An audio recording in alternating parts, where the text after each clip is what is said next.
Sahabat dan saudaraku, mari menggunakan waktu mempelajari firman Tuhan hari ini.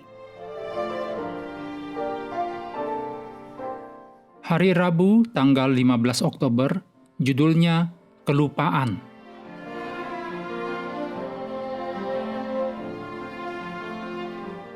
Kita mulai dengan doa singkat yang didasarkan dari 1 Petrus 5 ayat 6. Karena itu rendahkanlah dirimu di bawah tangan Tuhan yang kuat, supaya kamu ditinggikannya pada waktunya. Amin.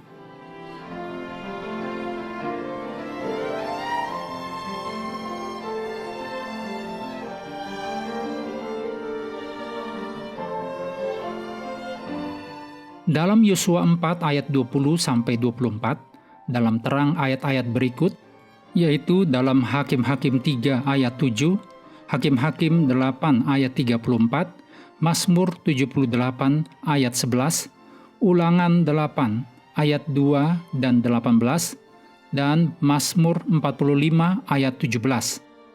Sangatlah penting untuk mengingat setiap perbuatan Tuhan yang dahsyat. Perhatikan secara pribadi perubahan dalam Yosua 4 ayat 23. Air sungai Yordan disebut telah kering di hadapan kamu, yaitu di hadapan semua orang Israel yang baru saja menyeberangi sungai Yordan. Sedangkan Laut Merah dikatakan telah dikeringkan di hadapan kami, yaitu mereka yang masih ada dari generasi pertama dan yang mengalami eksodus.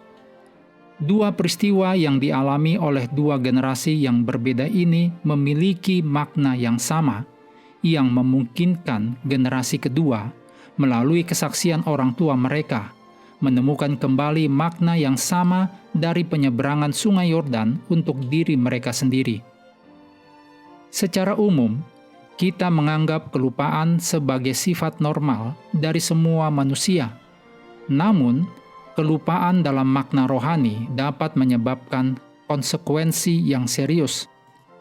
Bahkan saat ini, jika kita ingin mempertahankan identitas kita sebagai umat dengan panggilan dan misi khusus, kita harus menciptakan kesempatan untuk menyegarkan kembali ingatan rohani kita, baik secara pribadi maupun secara bersama-sama, agar tetap fokus akan asal-muasal kita, siapa kita, dan untuk apa kita berada di sini.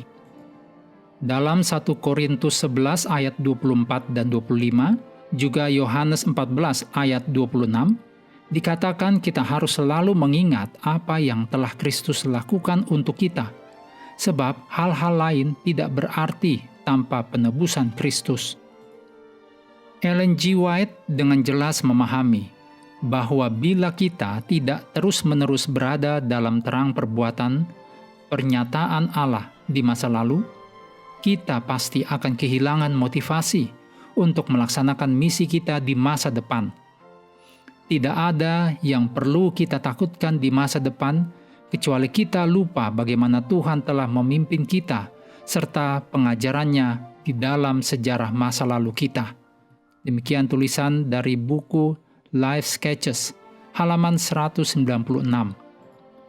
Meskipun penting untuk mengingat bagaimana Tuhan telah bekerja dalam hidup kita di masa lalu, kita harus memiliki pengalaman dengan Tuhan dan kenyataan kehadiran kasih Tuhan sekarang ini.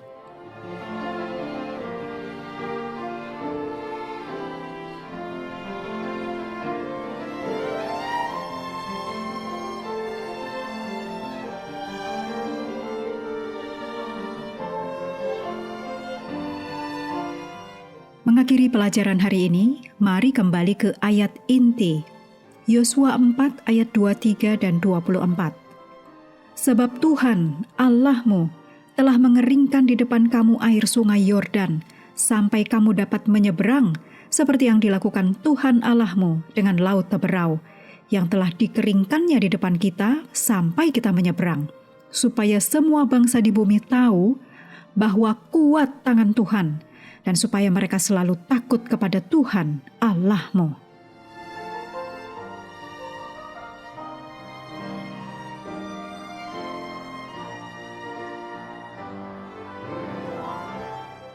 mengakhiri pelajaran hari ini, sahabat juga perlu melengkapi waktu untuk bersekutu dengan Tuhan setiap hari dengan bacaan Alkitab sedunia. Percayalah kepada nabi-nabinya yang melanjutkan dari Ulangan pasal 29. Tuhan memberkati kita semua.